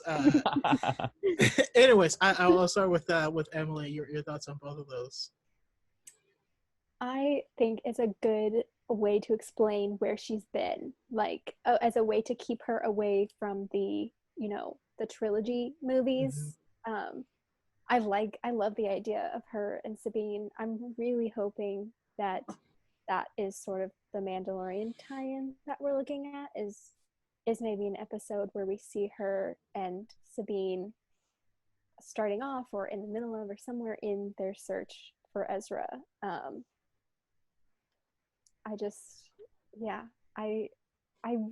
love Ezra. I know he gets a lot of hate. He shouldn't. But It's so good. But I liked his ending. Like I felt like he'd grown enough to sort of redeem himself, and I love the Ahsoka the White. Yes. Yes. I thought the same very thing. much close. I'll come back to you now. Gandalf. Son of the Tide. Kind of goes away at the most important part of the story, and then comes back as Gandalf the White. I love that could end up being what her story is like. Yeah. Oh man, there's so much possibility. Oh yeah. Can't wait to see what happens. Yeah. Kevin, your thoughts? My thoughts. I don't really have many thoughts on the search for Ezra, because to me, I want to see. I hope that they give us some answers to it, but I don't have a lot of theories or ideas. Which for me, I know that's rare, considering my content is pretty much always based on me having theories and ideas. But that one, I don't really have any connecting ideas currently. But as far as how I think tying her into the Mandalorian makes sense, I actually have already posted a video on how I think it makes sense. And the fact is, seeing that the Darksaber has popped up, and knowing that the last person to have the Darksaber was Bo-Katan, I think it would absolutely make sense for her tie-in to be coming back to help or avenge Bo-Katan. Mm-hmm. Because now I know that they did cast Bo-Katan to return. However, I don't know. With Katie Sackhoff, perfect age and everything. Yes, and the best part is the best part is I'm sitting there, I'm like, Katie Sackhoff looks like her and is her voice, has been her voice the whole time. So how perfect. Like, just make her redhead and you're set. Yeah, but the thing is that now that being said, I don't know if that's going to be flashback. It could be flashback. She might be dead. So we don't really know. But either way, I think that the idea that I think might be happening is that Ahsoka comes to Bo-Katan's aid after Mandalore falls again, because the remnants of the Empire, Moff Gideon, has taken the Darksaber and defeated her. Mm-hmm. So, I think that that's a good especially with where we see how they left off. Like she called to Ahsoka's aid, or she called to Ahsoka for help with getting Mandalore back. Then they lost Mandalore again. Then they're trying to get Mandalore back again. Then they're trying to get Mandalore back again. Then they're trying to get Mandalore back again. It would make sense. It just it kind of follows that repeating theme of, Bo-Katan typically is asking Ahsoka for help on that same goal again and again and again. Hot take. Ahsoka becomes the new Mandalore. No, I'm just playing. What? Yeah. This is the way. I have spoken. But Sean, your thoughts on it? Yeah, well, all I know is that there's the episode listing revealed for season 2 of Mandalorian, and one of them is called The Sorcerer. And I'm like, I can't help but think that's probably where she comes in, knowing that like a lot of the characters in Mandalorian don't know about the Force or what it is or that it exists even. So they're probably gonna think of Ahsoka as a sorcerer, so to speak. Yeah. So anyway, not to mention the staff. The staff, yep, the staff. The big white staff. Oh God, Gandalf staff sense. Going on, so good. Yeah, so no, there's just so many like all you guys have been saying, very very many possibilities. I'm just excited to see her in any form. Like having Rosario Dawson potentially play her is an exciting possibility. They use Ashley's voice though. My hopes Yeah. are high, but it just won't feel right. I don't think that they're going to, but I will say this much: for the age that Ahsoka would be at that point in time, they look the part. Well, Rosario looks the part perfectly, but honestly, her voice is not so far off that it would make that big of a difference. In fact, I've actually like been listening to like Rosario Dawson interviews and stuff, and she actually sounds fair bit like Ashley Eckstein. She sounds similar, but older. But they did bring Sam Witwer back from Maul and Solo, so they could maybe do something similar. So I don't know. Like there's that possibility that who knows what could happen.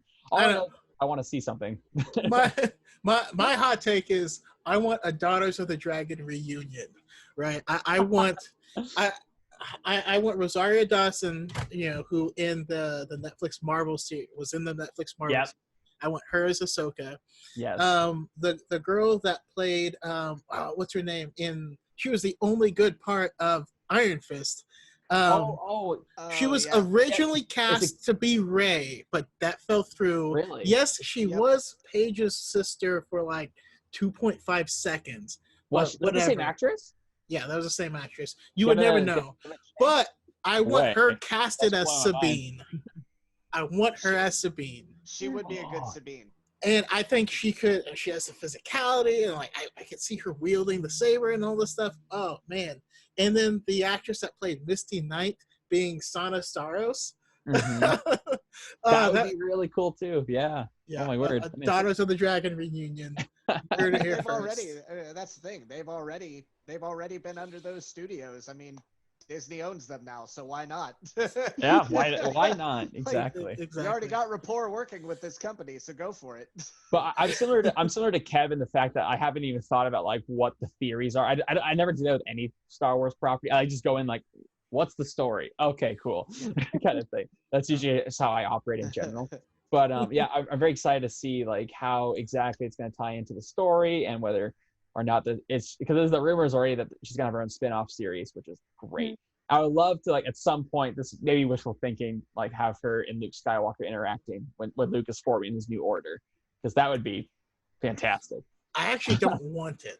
I don't want. I would love to see like just because it would for me it would bring full circle her relationship with Anakin. I just would love to see that conversation happen with because it's all after Return of the Jedi. Yeah. I think that would be the part that would make sense. Like her interacting with Luke after Return of the Jedi. That would be beautiful. That's where the show's set. So it's like I would love to see that, and there's a whole thing where it's like it could set up because the Order got defeated by Last Jedi, the new Jedi Order, but I feel like there's so many like Jedi we don't know who probably survived that incident that maybe are with Ahsoka at some point. Like I don't think they could all be in the unknown worlds for all we know. Like someone might have gone out of the situation. So who knows? But like that's like where I think about in terms of like theorizing like things and hopes and dreams of Yeah. where she might be involved in certain stories. I'm gonna manifest a Rebels spinoff. That's all I want. I want a Yeah. Rebels I know, spinoff so bad. so bad. Every day I wake up, I'm like, Rebels spinoff, Rebels spinoff. Is it in? Is it? Have they announced it yet? Where is it? Yeah. It's coming, please. I'd be so okay with that. You know that's already been written. Like I'm sure they've already had has to. meetings. I would be Oh, yeah. shocked. The Bad Batch is like an extra thing for us. Yeah. Like that's not their main thing they're giving us. Now, so obviously Ahsoka's voice pops up in Rise of Skywalker. Oh. So first of all, I want to hear how you guys feel about it, and what does it mean? She dead? Is she dead? Her species can live to be like 200. So I did not know that. There's people theorizing that she could still be alive. I think she's dead, personally. But for this one, let's start with Kevin. I'm glad you started with me because I've He's had doing this a little one for dance, a while. so. I've had this one for a while. So here's the thing: her voice in The Rise of Skywalker. I have long held a theory that ties somewhat into something we already talked about: the world between worlds. Mm-hmm.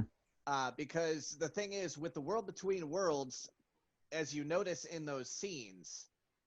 Now, I know this is not an airtight theory by any stretch of the imagination, but it's just like a small minor headcanon of mine on how it could work out that she's still alive. Because even Filoni himself came out and said after the Rise of Skywalker premiere, when everybody was saying, well, this means she's dead, he released he put on Twitter a little post with her standing next to Gandalf, with Gandalf saying, everybody thought I was dead. You see how that turned out.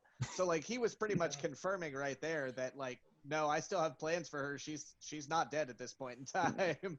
But so maybe she is, maybe she's not, but I don't think she is. And I really don't think Filoni would throw something like that out there if she was supposed to be dead. And yes, I know she's the only voice that spoke that wouldn't be dead at that point. So my thought process is there's two different things that you could think about here. For one, Yoda wasn't dead when Yoda was apparating or showing himself or speaking to Ezra in Rebels. Mm-hmm. Yoda was still alive at that point in time. So that's something that can happen. She could have just spoke that way. But even if she didn't do it that way, my thought process here is she could have even been younger. Maybe there was a spot that we didn't see when her and Ezra were in the world between worlds where she peered through and looked through a door and saw that particular moment taking place, and in her wisdom thought, I need to speak to her and give her the strength that she needs right now. You know, and just called out, because if you notice, when they're walking through the world between worlds, they're hearing the voices of Rey, Kylo Ren, Maz Kanata.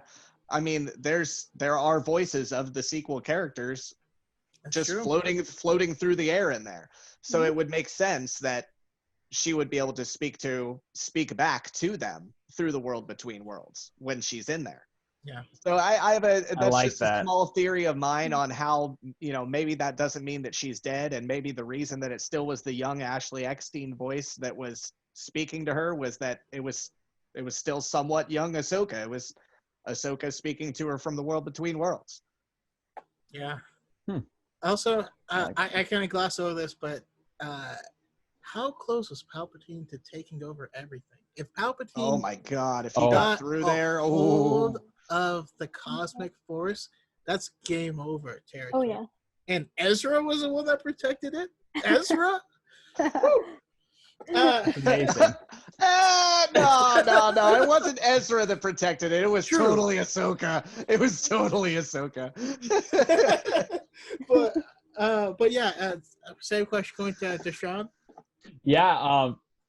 Well, just got my mind going with this whole world between worlds thing. I was like, man, how close Palpatine got there is really scary. But anyway, no, back to the Ahsoka Rise of Skywalker voice thing. For me, I just can't imagine a world where like we find out Ahsoka's dead before Dave Filoni gives the okay.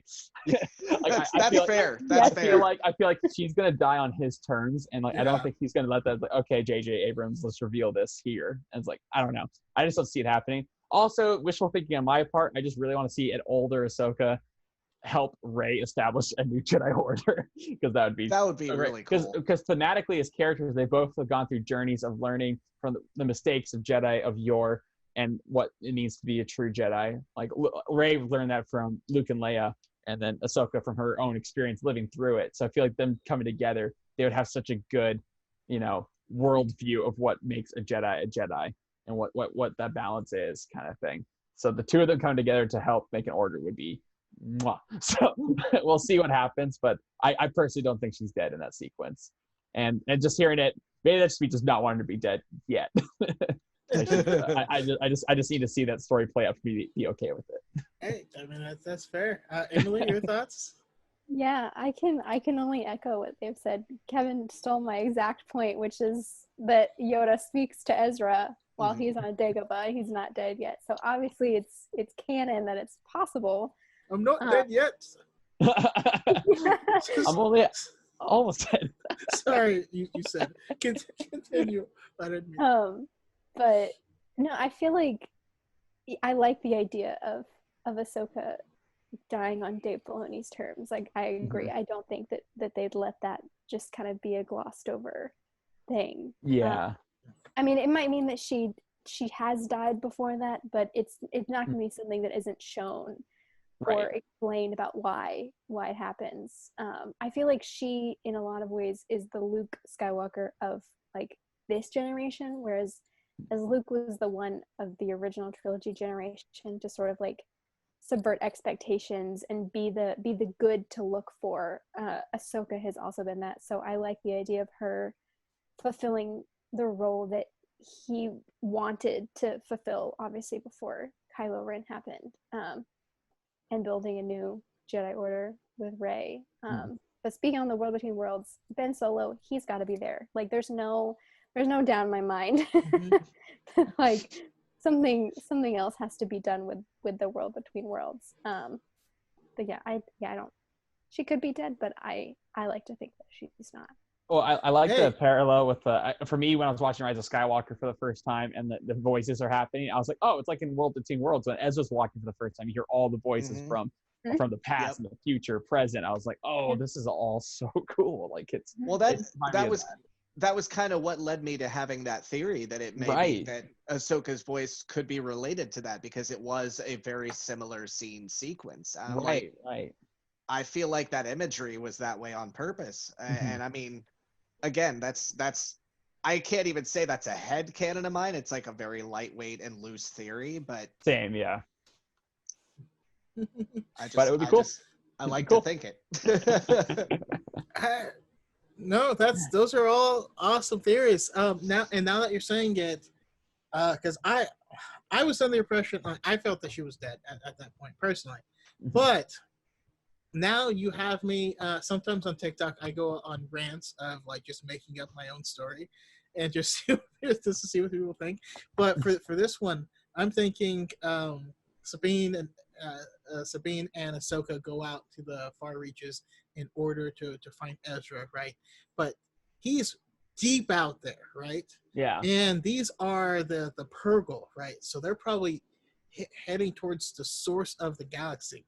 I want them to find where the original Force users came from. That's the absolute source of it. And they end up being stranded there, but they have a master tactician. They have, the Mandalorian who can do anything, whatever. They have a whiny teenager. And just kidding. I love Ezra. He's awesome. I like to give him just to throw it out there, but I do love Ezra. But you also have Ahsoka, and from there, being close to some like the source of the galaxy, she was able to project everywhere, so she could still be alive. And then I want Rey at some point in the future to do what Luke was doing, or like Jason Solo was doing in Legends, and traveling and visiting different Force-sensitive groups and trying to find their origin, and have her eventually run into an old sage named Ahsoka. That would be awesome. Perfect. That's what I want. That's what I want. That'd be so cool. I can't going there at some point. And also just written my next TikTok. So woo! Hey, there you go. There you go. I think Lucasfilm just needs to go ahead and like hire us. Just we got a great creative team already. Good ideas, great ways to make them work. Call us up. I would get us to the story group. Put me in, coach. I'm ready to play. Bruh, I will take that call. I will take that check. Let's do it. Let's go. I mean, I am currently unemployed. I'm down. I'm game. Now's the time. All right, so I am a free agent. and that's pretty much all the topics I wanted to discuss. But I want to go around one last time and kind of hear, what would you guys like to see going forward, and then also let us know where you can find it, where we can all find you, and then I'll also add links and stuff in the YouTube later and everywhere. Sorry, I have to tell first. This one actually starts with Kevin. Yes. A dude named Kev is my @ on both Instagram and TikTok. It is _dude_named_Kev. And those are the only two socials I really use. But yeah, going forward, as far as what I'd like to see. Are you going to join Reels? Sorry, what? I just saw that today. I might, maybe not. I don't know. We'll see how it goes. Right. See if TikTok gets shut down. If you do, let me know. I'll add that as well. So yeah, sweet. That's just saying it. Yeah, cool. We'll see how it goes. I mean, if I do, I'll probably end up linking it. I mean, it'd be linked to my normal Instagram anyway, so it's all there. But yeah, and I would assume I'd probably keep the same username for everything that I do. Fair enough. But yeah, as far as what I would want to see going forward for Ahsoka or just Star Wars in general, I don't know how to answer that question. I can just say I'm very much excited for what the future holds, because the people who are in charge of it have not let me down yet. I'll put it that way. Like, I'm very pleased to see the directions that the franchise has been going. So I'm still currently very excited to see where it goes. And that's all I got. Awesome. I love it. All right, Sean? Yeah, you can follow my Instagram page in terms of where to find me at the Star Wars Guys. So we make a bunch of memes, we repost cool videos that I find, and all kinds. I try a Instagram page. It's like positive Star Wars focus. Like, it's not like liking one trilogy over the other. It's like liking all Star Wars and finding the good in all of it, kind of thing. So anyway, that's at the Star Wars Guys if you're looking for it.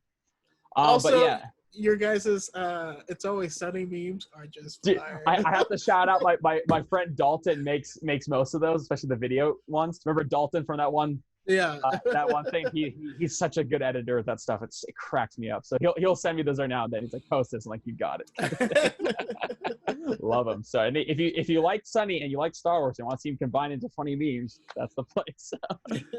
But anyway, yeah. In terms of what I want to see going forward with Star Wars, I watch Star Wars for the themes of it and the character arcs that tie in with those themes, which I thought why I love the sequel trilogy so well, especially movies like Last Jedi that really dig into deep themes of just like the human experience kind of thing through the lens of a fantastical space opera with space wizards and space whales and and ships that can go through hyperspace and smash each other. But anyway, that's another podcast another time. But no, I just love those things of Star Wars, and I love that Ahsoka embodies so many of those themes.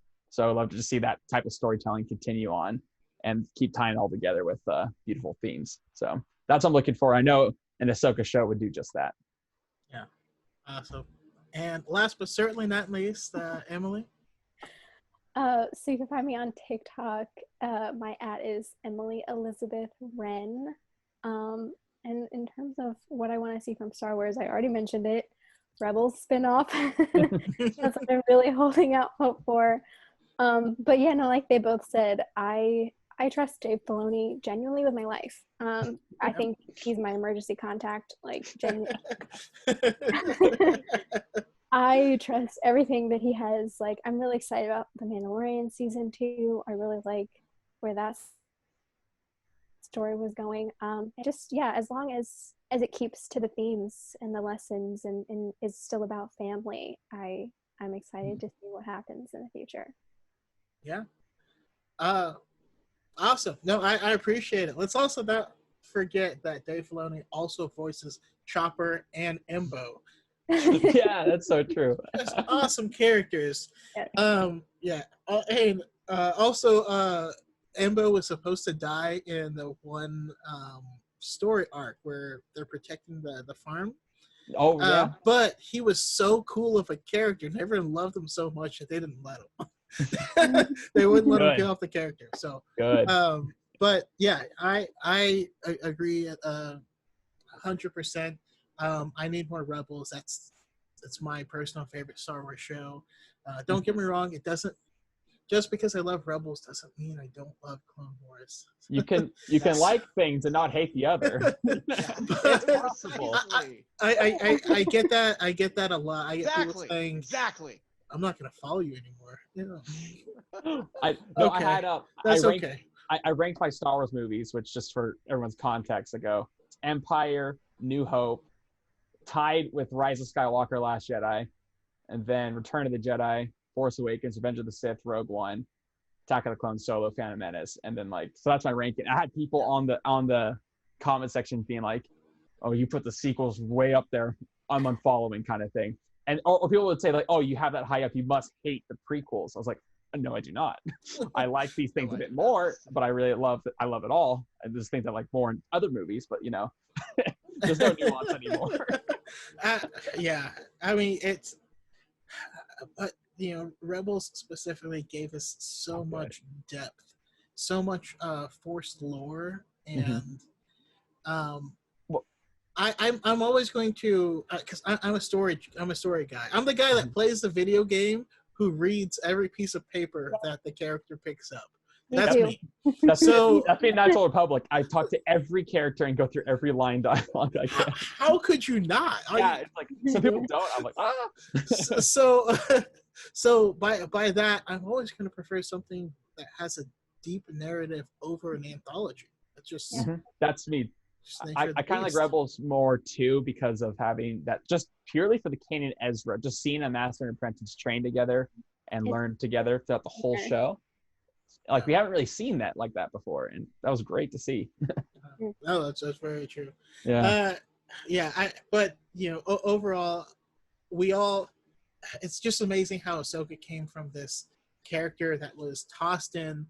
She was a plot device, but at the same time, we know Star Wars is for kids, and her age made her the perfect entry point. Where if you started watching it, you saw what being a Jedi was like through her eyes, and she's become now one of the most beloved characters of all time. So that's just amazing.